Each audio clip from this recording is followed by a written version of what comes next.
Kasus Ketua Komisi Pemilihan Umum Manggarai Barat, Ano Parman yang disebut mencoblos di 2 TPS saat Pilkada 27 November lalu kini memasuki babak baru.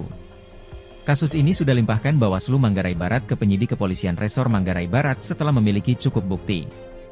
Penyidik Kepolisian Resor Manggarai Barat pun resmi menetapkan seorang tersangka kasus dugaan tindak pidana pemilihan berinisial STM alias Ivan, warga Desa Munting, Lembor Selatan.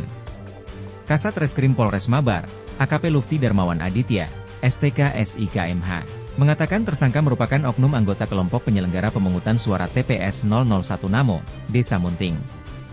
AKP Lufti mengatakan bahwa tersangka bertugas mengarahkan pemilih untuk mengisi kolom daftar hadir saat pilkada berlangsung. Kasat Reskrim Polres Mabar ini menjelaskan penetapan tersangka dilakukan setelah adanya laporan dari Badan Pengawas Pemilu Kabupaten Manggarai Barat. Setelah dilakukan kajian dan penyelidikan, akhirnya Sentra Gakumdu menyepakati perkara tersebut masuk dalam tindak pidana pemilihan yang kemudian penyidikannya dilimpahkan ke kepolisian, jelas Lutfi.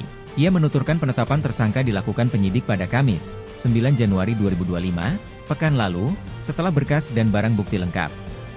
Pelaku ditetapkan sebagai tersangka karena diduga memberikan keterangan tidak benar pada daftar hadir pemilih yaitu mengisi tanda tangan pemilih yang pindah memilih dan tidak hadir di TPS 001 Namo, Desa Munting, ditutur Lutfi. Dirinya menyebut, tersangka dijerat pasal 178 UU nomor 10 tahun 2016 tentang perubahan kedua atas UU nomor 1 tahun 2015 tentang penetapan peraturan pemerintah pengganti UU nomor 1 tahun 2014 tentang pemilihan gubernur, bupati, dan wali kota menjadi undang-undang.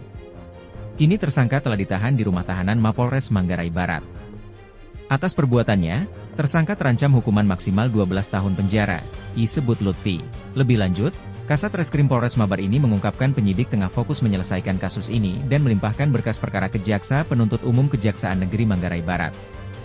Dalam kasus tindak pidana ini, penyidik telah memeriksa 13 saksi.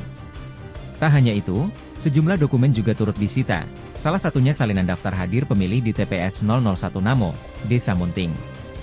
Semua masih berproses, tim masih bekerja. Dalam waktu dekat berkas perkara dilimpahkan ke Kejaksaan. Kami pastikan penanganannya dilakukan secara profesional, ungkapnya. Sementara Ketua Bawaslu Manggarai Barat Maria Magdalena S. Riang mengatakan pelapor kasus itu berinisial MT. Riang mengatakan laporan itu terkait dugaan pencoblosan surat suara atas nama Ketua KPU Manggarai Barat Ferdiano S. Parman di TPS 001 Munting. Berdasarkan kajian kami memenuhi unsur tindak pidana pemilihan sehingga pada tanggal 20 Desember 2024 kami teruskan ke penyidik, jika atas Riang.